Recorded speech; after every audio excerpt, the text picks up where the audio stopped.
Bien le bonjour à vous tous. Aujourd'hui, je voudrais partager un petit moment avec vous pour vous parler de l'ADN et de la conscience. Comme quoi la conscience va modifier l'ADN. L'ADN de l'humanité se modifie, s'améliore, on peut dire évolue, puisque nous avons un ADN qui fonctionne avec deux spirales, on peut dire, alors qu'à l'origine, notre ADN était un ADN à 12 brins, à 12. Donc petit à petit, il y a des brins de notre ADN qui étaient endormis, mais petit à petit, ces brins s'activent.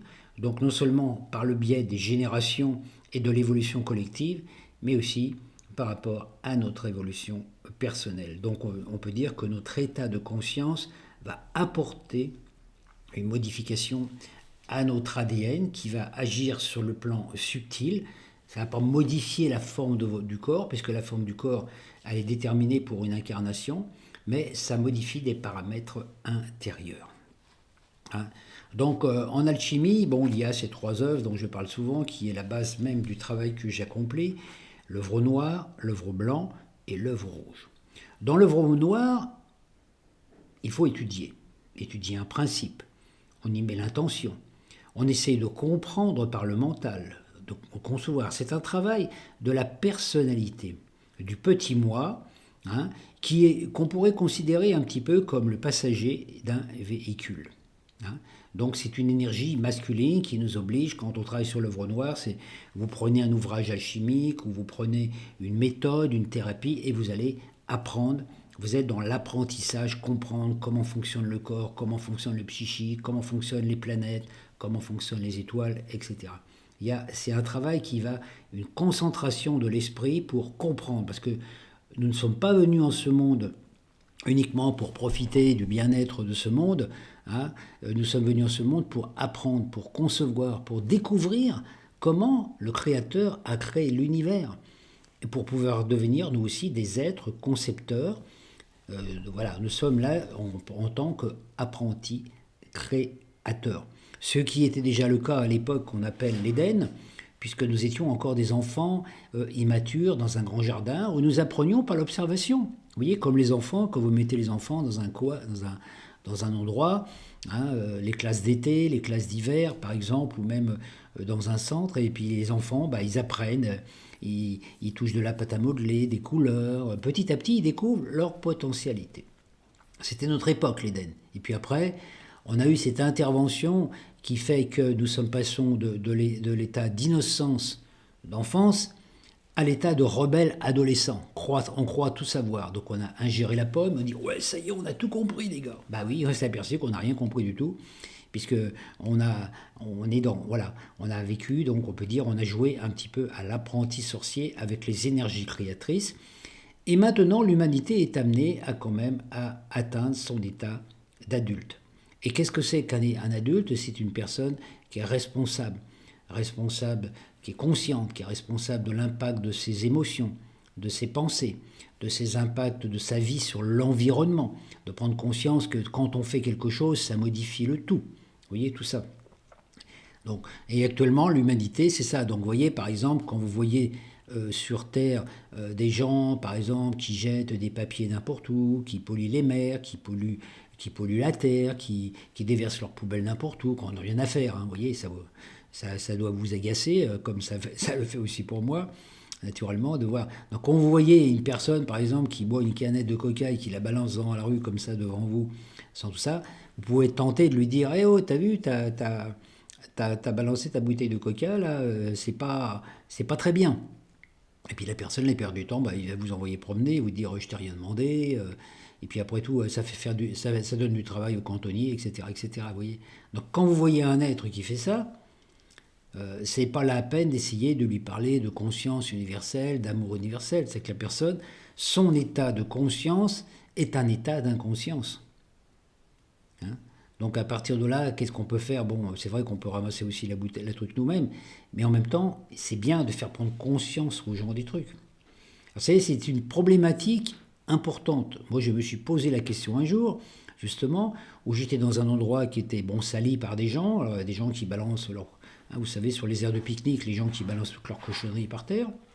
Et puis, je me dis, il y a deux possibilités. soit je ramasse tout, soit je laisse comme ça. Gros dilemme intérieur. Alors il y a des moments où c'est vrai, ça m'est arrivé de tout ramasser. Hein, voilà, l'endroit était propre une fois que j'étais passé, alors qu'il était sale quand je suis arrivé. Et les gens, j'ai des gens qui arrivent derrière moi, hop, ça y est, ils recommencent à polluer. Alors je me suis dit, ah ben si je laisse les ordures là, bah, quand il y en aura un gros tas, peut-être qu'ils vont s'apercevoir que après ils vont râler, ils vont dire, oh qu'est-ce que c'est sale cet endroit et tout. Voilà, ils vont peut-être prendre conscience des choses. Mais en même temps, non. Donc c'est toujours un petit peu la problématique quand on ramasse des choses, on se dit, ouais, mais comment les autres vont comprendre. Voilà, donc chacun voit, comme on dit, midi à sa porte. Hein. Donc quand on arrive dans un lieu, l'endroit devrait être plus propre après notre passage qu'avant. Hein. C'est un petit peu comme cette étiquette, vous savez, qu'on met dans les toilettes. Veuillez laisser cet état dans l'état où vous l'avez trouvé en arrivant. Hein. Ben, vous voyez, des fois, ben, vous dites, bon, bah ouais, je vais le laisser dans l'état où il est. Hein. Puis des fois, l'état, il n'est pas terrible, vous voyez. Hein. Donc c'est important pour nous de prendre compte. Ça, c'est la première étape. Donc nous, on a été dans l'enfance, l'adolescence, et maintenant, on doit se comporter en être conscient en disant, si je jette ma bouteille de coca ici, ou si je laisse ma bouteille à côté de la poubelle, alors qu'il y a un truc pour mettre le verre plus loin, c'est pas la peine que je fasse une démarche spirituelle, c'est-à-dire que j'ai rien compris. La démarche spirituelle commence par un travail dans le collectif. Donc déjà, vous voyez, bon, voilà, il y a tout le truc, on trie nos déchets, etc., etc. Hein, on peut pas, mais on voit bien tous les déchets qu'il y a sur la Terre qui sont générés par quoi? Ben justement, par l'excès d'emballage et tout ça. Donc il faut remonter à la cause. La cause et la problématique de tous nos déchets sur la Terre est qu'à l'origine, il y a des êtres qui fabriquent des emballages qui vont générer des déchets. Donc si on veut retourner à l'énergie de zéro déchet, il faut remonter à la source et arrêter un petit peu d'emballer les choses, hein, inutilement, etc. Donc c'est tout un état de conscience du collectif là, on est dans une période de notre vie, on est dans cette nécessité. On ne se comporte plus comme des adolescents qui balancent les bouteilles n'importe où ou qui jettent leurs ordures. On dit, on est adulte, bon, ben, je vais déjà, moi, dans mon coin, comme on dit, balayer devant ma porte. Donc aussi bien au niveau physique que au niveau psychique et émotionnel. Donc la première étape, le Breau Noir, consiste à étudier, à essayer de comprendre comment fonctionnent les choses, etc. Voilà. Ensuite, dans l'œuvre blanc, vous avez acquis, vous avez compris une information. Hein, par exemple, vous avez lu une technique ou autre, il faut l'assimiler par le ressenti. Donc là, il faut visualiser, porter attention, c'est l'épave du pèlerinage intérieur, dans le sens où l'information va circuler dans votre corps mental, émotionnel, éthérique et physique, hein, donc où l'information va être face à face à les vieux programmes ADN. Hein, voilà. Donc à partir de là, voilà, normaliser donc les mémoires transgénérationnelles. Il faut modifier l'information. Donc si vous aviez une mauvaise habitude, par exemple, je sais pas, de jeter vos déchets dans la rue, ben à ce coup, là, vous en avez pris conscience que c'est pas un bien pour la Terre. Donc à un moment, vous allez avoir cette facilité de dire, oh, il faut que je balance mon truc là. Puis à un moment, dire, ah bah oui, mais non, je vais le garder. Et puis j'irai tout à l'heure à la déchetterie pour le poser. Ça demande une transformation, ça demande une action. Et ça, c'est valable aussi bien pour nos émotions. Hein, quand on a, si vous avez une colère qui se dégage, par exemple par rapport à une relation, bah, à un moment, dire, ah bah, est-ce que je continue à nourrir cette colère, en sachant que ça a un impact sur l'environnement, ou est-ce que je vais justement modifier ça, et puis bon, je vais me calmer, je ne vais pas rentrer dans la colère, parce que autrement, je ne fais pas du bien ni à moi-même, ni à mon entourage. Donc on passe de la réaction à l'intégration d'une nouvelle émotion. Ce qui modifie notre cerveau limbique, la biochimie, l'ARN messager de notre corps, les particules adamantines qui sont à l'œuvre, qui modifient les structures vibratoires de notre corps véhicule. Donc on peut dire, on est le passager d'un véhicule, et on découvre comment celui-ci fonctionne. Et le véhicule, c'est quoi? C'est notre corps. Quand on vient sur Terre, on ne sait absolument pas comment fonctionne notre corps.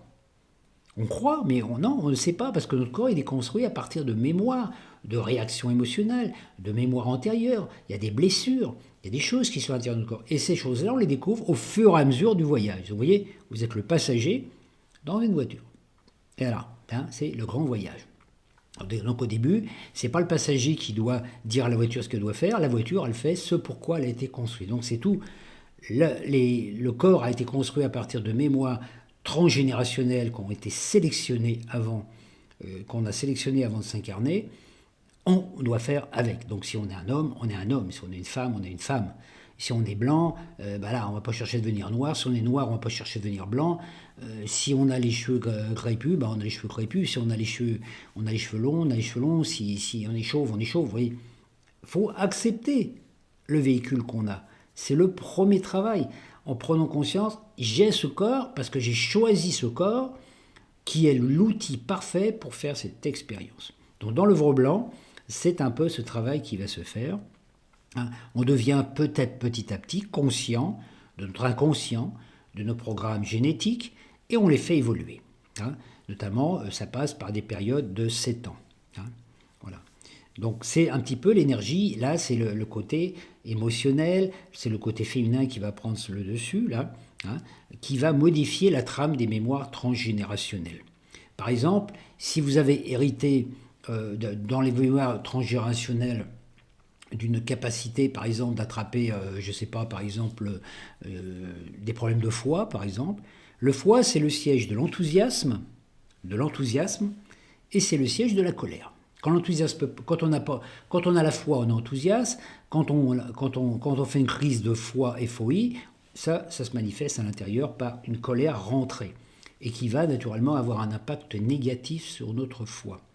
Donc à partir du moment où comment je vais dire, si vous avez un problème héréditaire de foi parce que votre père avait une faiblesse de foi, votre grand-père, arrière-grand-père, etc., donc vous avez hérité quelque part d'un foie fragile qui était lié à la colère. Donc imaginez votre père, par exemple, a eu un gros problème de santé vis-à-vis du foie.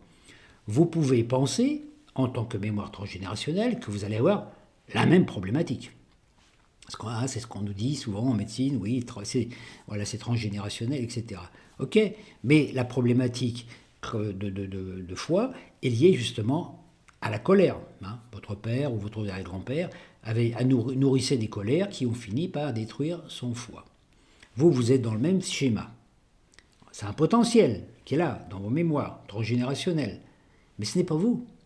Vous avez la capacité de dire « Ah ben non, moi maintenant j'ai fait un travail, je vais calmer ma colère, etc. » Donc vous allez faire un travail pour ne plus entrer en colère, etc., pour faire tout un travail de nettoyage intérieur.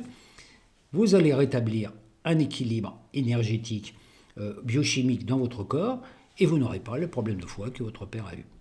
Donc vous allez mettre fin à la transmission générationnelle. Parce que si vous ne faites pas ça, et que vous avez des enfants, vous allez leur transmettre la mémoire des mêmes problématiques. Alors que si vous faites le travail intérieur, vous verrez, c'est ainsi que vous arrêtez la transmission d'une maladie transgénérationnelle.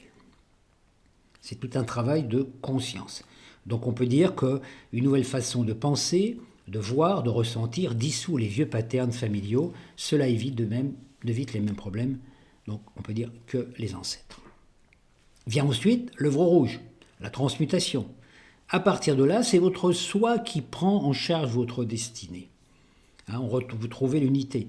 Vous avez une unité entre votre conscience et votre corps. Le conscient est conscient de votre inconscient. Vous avez un véhicule, vous avez une voiture, vous êtes un passager dans une voiture, vous savez comment fonctionne la voiture. Vous savez quelle est sa vitesse, quelle est sa consommation, vous savez la vitesse confortable pour voyager avec elle, parce que votre vie c'est un voyage vers un plan, vers un but. À partir de là, votre soi, c'est quoi? C'est celui qui conduit la voiture. Vous êtes le passager dans la voiture, conscient, inconscient. Voilà, donc vous avez le corps qui est assis vous êtes dans votre corps, et vous laissez votre soi supérieur vous montrer la route la meilleure. Parce que votre soi supérieur vous mène toujours sur le meilleur chemin, même si vous amène sur des chemins où il y a des obstacles à franchir et des trucs, c'est parce qu'il sait que vous avez les capacités de les régler. Donc imaginez, quand vous êtes assis dans une voiture, que la voiture est confortable parce que vous êtes en harmonie, vous acceptez la voiture que vous avez, le corps que vous avez, vous l'aimez, et puis le chauffeur, le conducteur, il va vous mener là où vous devez aller. Votre vie devient un bon voyage, un long voyage dans lequel vous profitez de la balade, Et puis vous regardez ce qui se passe. Vous apprenez des choses. Et à partir de là, la vie devient agréable et il n'y a plus de problématiques. Le problème, c'est quand le mental, donc le passager qui est vous, la personnalité, veut contrôler la voiture sans tenir compte des paramètres de celle-ci, hein, et puis veut aussi prendre la place du conducteur. Alors pourquoi il y a cette importance? Parce que au niveau génétique, au niveau biogénétique, nous avons tous des choses différentes. Nous avons la forme d'un corps. Il y a des gens qui naissent avec une tendance à grossir, il y en a qui sont grands, il y en a qui sont petits. Hein. Il y en a, voilà, donc on peut dire, le corps, on est obligé de l'accepter. Et nos corps ne fonctionnent pas pareil. Regardez au niveau du collectif. On vous parle avec cette histoire, moi j'y ai cru pendant longtemps, hein, cette histoire de calories qui est une grosse fumisterie quelque part, excusez-moi le terme. Hein, on vous dit, oui, tant de calories, etc. etc. Mais on ne peut pas, ça n'a rien à voir avec la morphologie du corps. Vous avez des gens qui vont absorber 5000 calories par jour sans faire aucun effort physique et qui ne vont pas prendre un gramme. Et il y a des gens, ils vont manger 200 calories dans la journée, ils vont prendre du poids. 2 personnes ou même 10 personnes qui mangent le même aliment vont pas avoir la même réaction émotionnelle, physique du corps. Certains vont être malades, d'autres vont être en bonne santé, d'autres vont être énervés en absorbant le même aliment. Donc il y a bien quelque chose dont il faut tenir compte dans notre corps. Il n'y a pas d'alimentation, je dirais, parfaite. Végétarisme, on peut dire macrobiotique, machin, etc. C'est une expérience. Moi, j'ai fait énormément d'expériences dans le domaine de la nourriture, puisque je suis né enfant, j'ai mangé de la nourriture comme tout le monde, hein, carnivore, voilà. Même si je mangeais un petit peu les bas morceaux, parce que mes parents n'avaient pas beaucoup les moyens. Et puis après, j'ai appris petit à petit, j'ai fait des expériences de végétarisme, du macrobiotique, de manger tout cru, voilà, d'être végétalien. J'étais végétalien pendant des années, après végétarien, etc., etc. Et puis petit à petit, j'ai essayé j'ai dialogué avec mon corps pour voir. Mon corps il me disait non, ça c'est pas bon pour toi, j'en veux pas. À chaque fois que je prenais un aliment qui n'était pas conforme à mon corps, quand je l'approchais de ma bouche, j'ai un ressenti. Soit une sensation de piqûre dans les oreilles, soit la langue qui me pique. Et si je ne tenais pas compte de cela, je prends l'aliment, hop, automatiquement j'avais un afte sur les lèvres, ou alors j'avais un problème de digestion, etc. Vous voyez, c'est ça le truc. Et chacun est différent. Et en plus, c'est différent, et non seulement ça, c'est éphémère.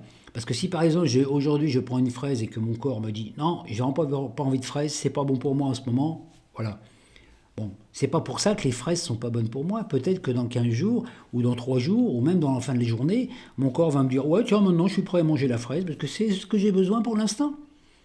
Les aliments sont porteurs d'informations génétiques et réveillent en nous des potentiels génétiques. Toutes les vitamines et tout sont en nous. Et nous ingérons de l'information qui va réveiller ce potentiel, je dirais, nourricier intérieur. Donc là, c'est pour ça que c'est important de ne pas s'identifier à des modèles extérieurs, des modèles... Je sais qu'actuellement, il y a des régimes alimentaires qui sont catastrophiques. Vous savez je sais qu'il y a des régimes qui préconisent actuellement de ne manger que de la viande, par exemple, pendant plusieurs jours, pendant une semaine, 15 jours, ou manger de la viande bien grasse pendant 15 jours, parce que ça fait perdre du poids. Oui, mais le corps. Vous savez qu'au Moyen-Âge, il y avait une époque, quand il y avait des prisonniers qu'on voulait éliminer, on leur donnait à manger que de la viande, de la viande de basse qualité, pendant plusieurs jours. La viande, un petit peu d'eau. Pas de pain, pas de céréales, rien. Au bout de 15 jours, 3 semaines, les gens y mouraient. Après, il y a tous ces régimes, manger que des œufs durs, par exemple. Il faut écouter son corps. Il faut écouter, le corps n'a pas les mêmes besoins selon, avec les modifications climatiques et tout. Donc ça, il faut en tenir compte. Alors, la nourriture, donc les enfants qui viennent, chaque génération, a un ADN différent de nous. La nourriture physique, psychique, émotionnelle et intellectuelle modifie l'ADN. Par exemple, dans le temps, on avait cet ADN, voilà, par exemple, le chasseur-cueilleur, les gens qui ont un groupe sanguin O font partie des transgénérationnels du groupe O. Après, il y a le végétarien, qui va être groupe A. Et puis, vous avez des groupes A et groupe AB, au niveau déjà sanguin. Vous savez qu'il y a des régimes alimentaires en relation avec ça. Par exemple, moi qui ai un groupe sanguin O, Eh ben, c'est vrai que j'ai choisi d'être végétarien, qui correspond au groupe A. Donc voilà. Donc quelque part, ben, il faut que j'arrive à trouver l'équilibre. Est-ce que c'est bien? Voilà. Alors il y a ça, puis il y a d'autres paramètres. Mais donc déjà, il faut quand même tenir compte de ça.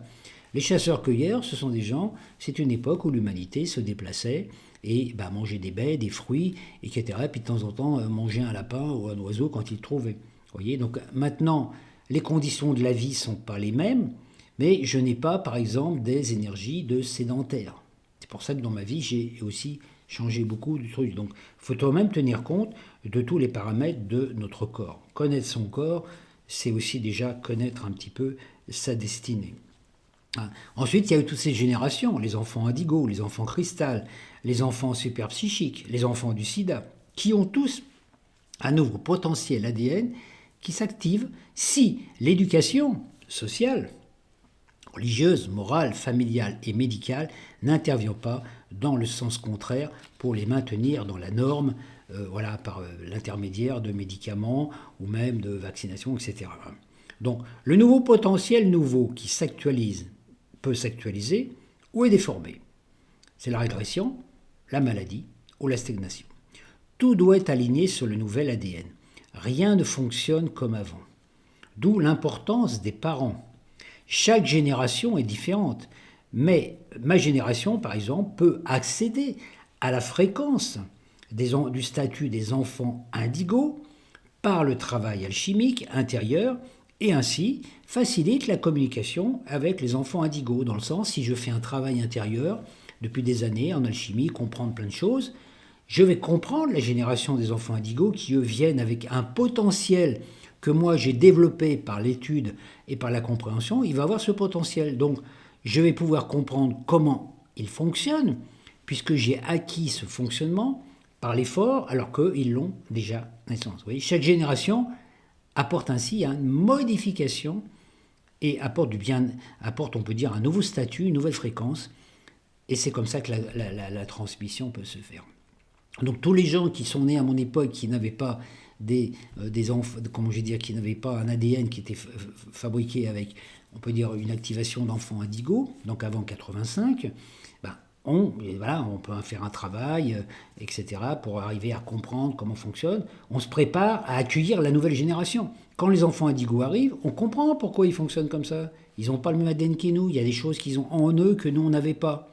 Voilà. À partir de là, on leur apporte une transmission. On va pouvoir les aider à développer leur potentiel et eux vont faire de même avec les générations futures. Par contre, si je reste dans mes vieilles croyances normalisées du Moyen-Âge ou d'une époque, voilà, des époques antérieures, etc., ben, je vais vouloir ramener ces enfants indigos qui ont une conscience plus éveillée, qui ont des capacités que je n'avais pas, je vais les ramener dans mon truc, dire oui, de mon temps c'était comme ça, donc il faut faire comme ça, etc. Donc par exemple, je vais les habituer à une nourriture comme j'avais à mon époque quand on était jeune, et qu'est-ce que je vais faire à partir de là? Je vais les bloquer au niveau de leur évolution. Je ne vais pas pouvoir leur transmettre, il va y avoir un conflit de génération, ils ne vont pas comprendre. Hein. Donc regardez au niveau par exemple scolaire, éducatif, on peut dire l'éducation scolaire actuellement n'est plus actualisée avec les enfants qui viennent. C'est pour ça qu'il y a des enfants qui sont hyper nerveux, hyper machin, parce que c'est comme si vous leur donniez de la nourriture qui n'est pas adaptée. Et une nourriture qui va être en conflit avec ce qu'ils ont à l'intérieur. Hein. Voilà, et c'est ça. Alors que ce soit une nourriture physique, psychique ou émotionnelle, c'est la même chose. Il faut qu'il y ait une adaptation. Donc c'est complètement aberrant quelque part d'obliger les enfants à fonctionner avec des anciens modes de système sclérosés du passé ou même des formes de nourriture qui ne sont plus adaptées à notre époque. Dans le temps, c'est vrai que les gens avaient une nourriture beaucoup plus solide. Les gens mangeaient beaucoup de viande, de légumes, du pain, des céréales, etc., etc., etc. Parce qu'il y avait une activité. Il y avait une activité physique, puisqu'à l'époque, il n'y avait pas beaucoup de voitures, on se déplaçait, on marchait beaucoup à pied. Hein. Maintenant, on sort de chez soi, on prend la voiture, on prend le métro, on prend le train, etc. Et les jeunes ne font pratiquement plus d'exercice physique, parce qu'ils travaillent plus avec leur conscience. Donc naturellement, si on leur donne la même nourriture que l'on mangeait à l'époque, dans les trucs traditionnels, vous voyez les gros gueuletons, eh ben les enfants, ils ont un dérèglement organique et ils finissent par prendre du poids. C'est la raison pour laquelle les enfants aussi, beaucoup d'enfants, ont des problèmes de surpoids à notre époque parce qu'ils n'ont pas la nourriture adéquate. Alors à partir de ça, il y a aussi cette nourriture McDo, qui ne nous convient pas parce qu'on n'a pas ça dans notre ADN, alors que les jeunes actuellement sont en train de fabriquer des choses. Alors, je ne dis pas que la nourriture McDo est bonne, bien au contraire, mais vous verrez que dans les générations futures, il y a des enfants qui pourront manger des McDo sans que ça leur pose problème. Mais ça posera quand même problème toujours à nous, parce que nous, notre corps, il n'a pas été habitué à cette alimentation. Donc il faut tenir compte de tous les paramètres. Le nouvel ADN nous offre une immunité naturelle contre toutes les maladies. Quand la conscience est sortie du nuage du passé, l'inconscient collectif et des mémoires transgénérationnelles, l'ADN retrouve son plein potentiel. Il faut donc sortir des normes du passé, sinon on régresse, on stagne et on souffre. Quand l'or philosophal, qui est l'énergie du prana que l'on inspire, pulse depuis notre cœur vers nos cellules, tout ce qui était, maladies, virus, etc., plus rien n'a aucun impact sur nous. Donc l'évolution de conscience amène un état d'immunité naturelle et un état aussi, et nous amène à cheminer vers notre état naturel, qui est un état de jeunesse éternelle, c'est-à-dire un état où nos cellules ne dégénèrent plus. Le potentiel, vous voyez, activé il y a 2000 ans par le grand guérisseur avatar Jésus est disponible, mais il faut œuvrer pour le concrétiser, y porter attention, anticiper la nouvelle humanité, vivre ici maintenant sous les principes de celle-ci, et vivre le présent comme un futur à venir. Donc anticiper aussi que les nouveaux enfants qui viennent ont des nouvelles fréquences, ont des potentiels que l'on n'avait pas et qu'on doit les aider à les développer. La vie actuelle est soumise aux mémoires cristallisées dans nos corps subtils. Donc on s'incarne dans le corps qui correspond à nos programmes psychiques antérieurs. On récolte les fruits de nos semences, cela nous limite. Situation de famille, race, on est homme ou femme, l'environnement, la forme du corps, les maladies, les handicaps. Nous devons faire avec, accepter. C'est notre terre, c'est le premier travail à faire. Un homme ne peut être une femme et inversement. L'homme sensible peut être féminin, intuitif et trouver l'équilibre, mais ne peut pas enfanter. Il n'a pas d'utérus. S'il modifie son corps par la chirurgie, il entre en conflit avec lui-même. Son autre polarité est rejetée. Il refuse le problème karmique et s'égare dans l'illusion parce qu'il ne sait plus qui il est. Accepter d'être ce qu'on est, ici et maintenant, dans ce corps, le statut, petit ou grand, musclé ou non, accepter le véhicule qui ne peut être modifié. La pensée ne peut pas faire grandir ou repousser un bras. Alors regardez, moi j'ai fait cette expérience quand j'étais jeune, je n'étais pas du tout en accord avec mon corps, je voulais un corps beaucoup plus grand, je rêvais d'être Tarzan, je vous l'avais dit plusieurs fois, Tarzan, le super baraqué, etc. J'ai fait beaucoup d'exercices, j'ai fait des abdominaux, j'ai tiré sur des élastiques, j'ai soulevé des poids, enfin j'ai fait pas mal. Tous les matins je me faisais 1 heure de gym le matin et le soir pour prendre du muscle. Je prenais de la vitalité, de la dynamique, c'est-à-dire j'avais une énergie quand même faire les choses. J'ai jamais réussi à prendre de muscles, j'ai jamais eu de muscles saillants parce que mon corps me disait non, je suis pas venu pour ça. Et c'est vrai qu'en étudiant mes paramètres par rapport à l'astrologie et tout, je me suis aperçu que non, je ne suis pas venu pour ça. Je ne suis pas venu pour être Rambo, pour être Tarzan. Donc c'est dans ma vie actuelle, j'ai pas un corps qui est fait pour travailler pour ça. J'ai travaillé un moment aussi dans la nature, dans la terre. J'ai fait du débroussaillage, un travail un petit peu avec des débroussailleuses, des tronçonneuses, etc. J'avais l'énergie pour le faire, mais je prenais pas de muscles. Mais à un moment, mon corps m'a dit stop.